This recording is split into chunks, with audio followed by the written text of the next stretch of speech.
মানে এই সরকারের পদত্যাগটা কেন চাইছেন? হয় না, আজকে তার পদত্যাগের জন্য আমরা দাঁড়িয়েছিলাম। যত হত্যাকাণ্ড হয়েছে, যত গণহত্যা হয়েছে, আমাদের ভাই বোনরা মরছে, সবকিছু তার নির্দেশেই হয়েছে। পুলিশ হচ্ছে সরকারের চামচা। পুলিশকে সে যেভাবে নির্দেশ দিয়েছে, র্যাবকে সে যেভাবে নির্দেশ দিয়েছে, ছাত্রলীগকে সে যেভাবে নির্দেশ দিয়েছে, তারা তাদের মতোই কাজ করেছে। সরকারের কারণে এসব হয়েছে। এই সরকার আমরা চাই না।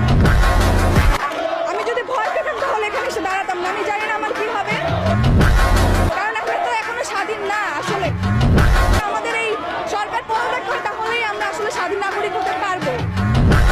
আমরা এখনো এই দেশে স্বাধীন না। স্বাধীনতা শুধু 1971 সালে এসেছে শেখ পরিবারের জন্য, আমাদের জন্য না। কারণ আমরা এখনো বাক স্বাধীনতা পাই নাই। আমরা কথাই বলতে পারি না। কথা বলতে গেলে আমাদের ভয় পেতে হয়। আমাদের ভাবতে হয় যে আমাদের বাসায় যাওয়ার পর আমাদের কি অবস্থান হতে পারে, আমাদের ফ্যামিলির কি অবস্থান হতে পারে। এখন আর কেউ ভয় পায় না।